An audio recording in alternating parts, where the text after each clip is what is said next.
welcome to another iteration of the follow-up question. I am Ben Stemrick. I'm here with Lehigh County Controller Mark Pinsley, and we were talking about DOGE and the effect here on the Lehigh Valley. We've talked a lot about Medicaid and Medicare and the health field and how that is going to be affected. But now we're going to talk about it from a little bit of a different perspective, from almost on the provider side.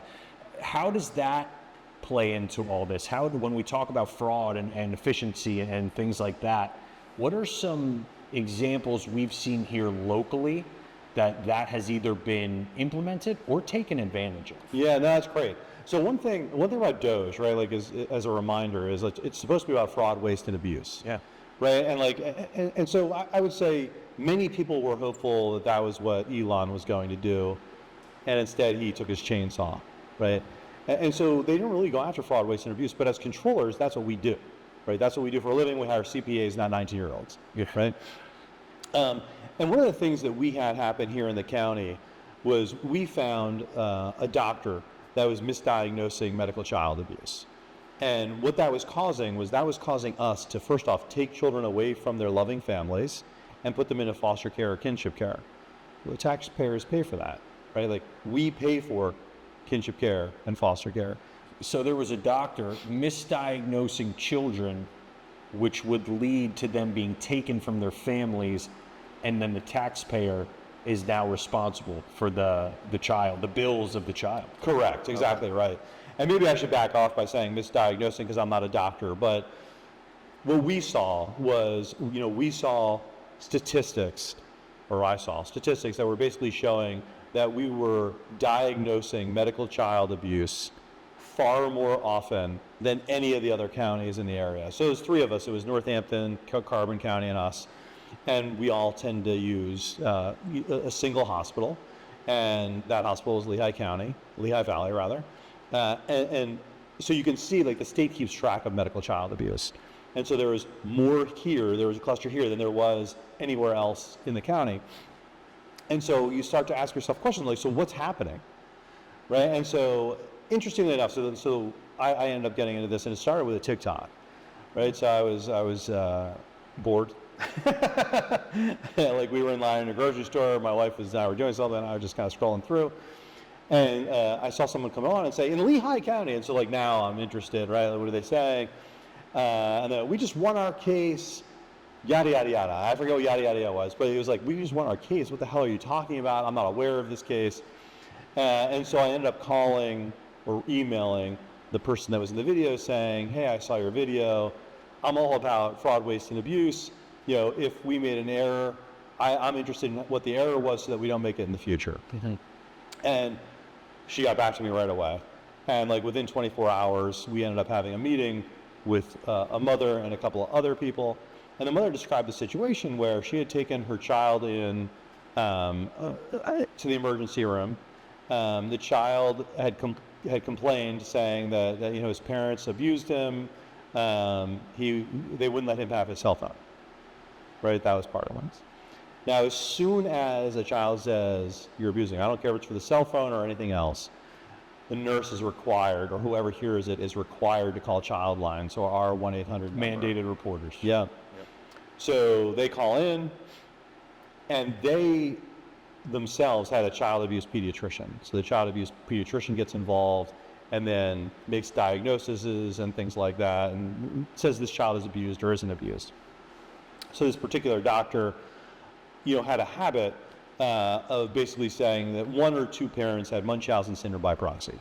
So Munchausen syndrome by proxy is a disease typically attributed to mothers because they're the caretaker, where they take them around from doctor to doctor to doctor to doctor because they want some internal feeling, right? Oh, I'm doing well by these doctors.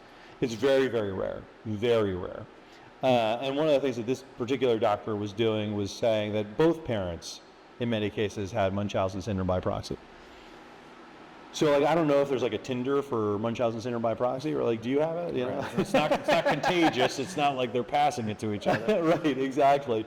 So, so it seemed unlikely that this statistic was happening. Like, I'm not saying it didn't, but it seemed unlikely that it happened. And so what I found from these parents was that their children were taken from them right? And they were put into foster care. So now I can start to see the amount of money that's being spent when this happens. Yeah. Right? And so eventually what I ended up calling for was an investigation.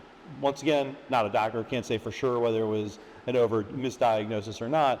What I can say is I saw the many parents who had outside opinions, so a third party, that said they did not have Munchausen syndrome by proxy.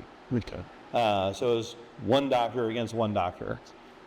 The doctor that I saw, or the documents that I saw, that doctor had visited with the parents and did a mental evaluation. The doctor, as I understand it, at Lehigh Valley Hospital, did the diagnosis without ever meeting the parents. And then she removed the children. So what happens when you remove the children is we all of a sudden have lots of expenses, right? So we have lawyers that get involved, right? So we have lawyers that get assigned to the child. We have guardian ad litem that get assigned to the child. We have foster care that we pay for. Obviously we're paying for the judges to come and evaluate, to make a ruling on whether or not this child should be taken out of their home or not. We're paying for caseworkers. There is a lot of money that goes into a misdiagnosis, right? And so look, if it's one off, two off, okay, right? But when you start to have a cluster of people, then we need to take a look at it and see what's going on. Because that is either fraud, waste, or abuse, right? Like, I can't say which one it is at the moment, right? Like there's a lawsuit going on. Let them determine whether or not it was fraud. But something was certainly wrong. Okay. There's no reason that our county should have more of this than anyone else.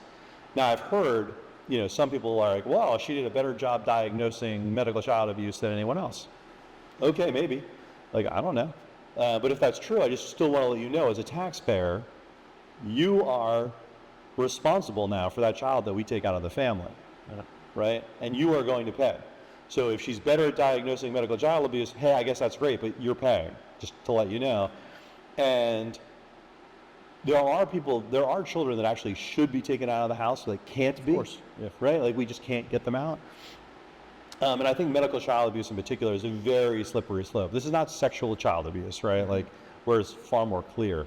This is medical child abuse. So, like I said, a parent taking them around to multiple doctors, where in many cases the multiple doctors are agreeing that there's a problem with this child. Right. So it's really sticky, right? And one of the things that I had recommended during this is that we would get a second opinion, right? So once again, I don't know, but let's assume that you're the doctor, you diagnose medical child abuse. Before you take my child from me, what I'd like is an opportunity to get a second opinion, and I'd like to get it from a different hospital. Mm-hmm. I don't want to have to go back, if it's Lehigh Valley, I don't want to have to go back to Lehigh Valley. If it's St. Luke's, I don't want to go to St. Luke's, because their peers are going to be incentivized. Yeah, they're invested in that diagnosis. Yeah, already. exactly. Yeah. Mm-hmm. And actually, I found in another state that there was an explicit rule not to go against what a child abuse pediatrician said. Now, I don't know that that's true here, but I saw in another state that was the case. The hospital had a rule, very specifically, if the child abuse doctor says this, don't go against it. Well, what are you going to do? Like, you're going to follow those rules because, like, basically most of your practice, you're not going to see all of this, right? Like, so if there's one case, 2 cases, 3 cases, you're going to be okay. But this one, there was a trend here. There was more than one, and it was a data-driven decision to launch this investigation. That's exactly right. Yeah. And then, so at this point, the doctor has retired. We've seen a decrease, significant decrease in Munchausen syndrome by proxy. There's a lawsuit going on currently that'll determine whether or not the doctor, I suppose, will determine whether the doctor was right or wrong or not. I obviously think that there's something wrong because statistically there was something wrong. But all of this costs money. Yeah. Right? Like, all of this costs money. Even my time to investigate it costs the taxpayers money. Right. And it's not just you have to now house this child and feed this child and clothe this child. There's court costs now, essentially. Yep. Who's making these decisions on behalf of the child at that point? Is it the doctor? So the doctor won't make the decisions. Basically what will end up happening is the child, let's say the child goes to foster care, potentially kinship care, which means it's a friend of the family. Okay. But a lot of times, even the friend of the family, they have to agree that the parents can't come and visit with their child, right? So that's part of the agreement. But you might feel okay because I know you. I don't know foster care parent, right? Yeah. Or who's out, what other children are in foster care Right. parents thing. But what will end up happening is the child gets assigned a guardian ad litem. Now that guardian ad litem, many people think is a lawyer for the child. The first thing that they're correct on is it is a lawyer, but they're not acting as a lawyer for the child. They're acting as a guardian ad litem. They're acting as if they were the parent. They are acting to be in the best interest of that child. And so they're making recommendations to the judge. They may be making recommendations to others as well as to maybe services that might be required for the child. And this could be a 28-year-old single lawyer with no kids, with no experience as a parent, Yep. and just now pushed forward to make decisions on behalf of this child as Yep. a guardian. As a guardian, yeah. Now, in some cases, the child will also get a lawyer as well, like a lawyer to represent them, in court. Mm-hmm. But a lot of times that doesn't happen. It's just a guardian ad litem. And so what the guardian ad litem is supposed to do is learn more about the child, right? Like, who are the friends? What's going on at school? Whatever. Like they're supposed to be making recommendations to the judge. The judge may have specific things that they want them to look up. And unfortunately, we don't really pay them a lot, quite honestly, right? And I don't want that to be an excuse for them, but it needs to be something, it needs to be part of the equation. So here's the issue. So let's say that you're a guardian ad litem and you're a lawyer. And let's say you're a decent lawyer, you're making, let's say, $500 an hour. And now you've got to go to visit a child who's 2 hours away round trip, so an hour each.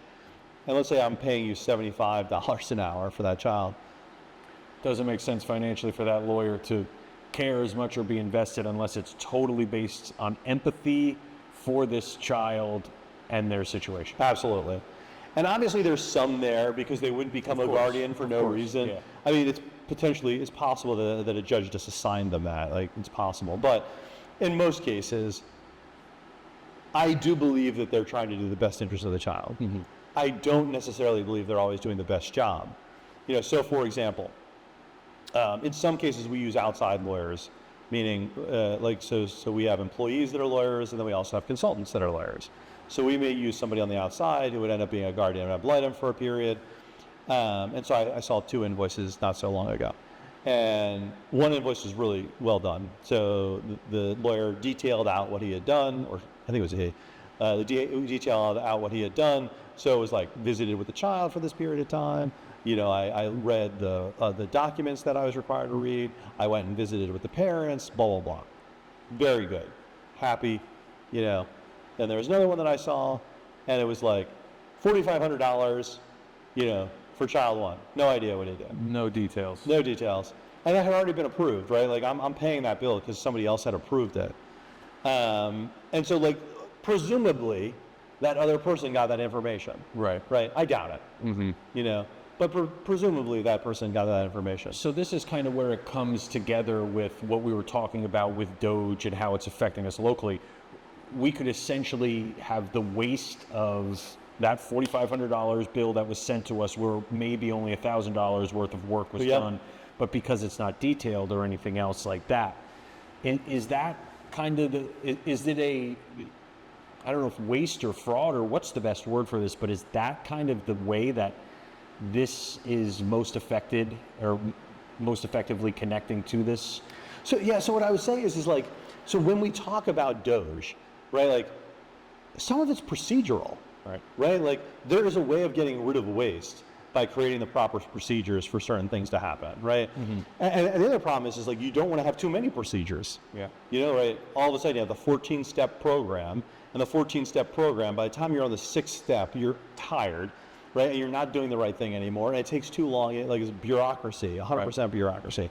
And I don't want that, right? Like I'm not trying to ask for more bureaucracy, but I am saying there should be detail. There should be something there that lets me know that you went and saw the child. I saw another invoice. It did detail out, not quite as well as this one that I saw the other day, and the guardian ad litem met with the child 15 minutes before the court case.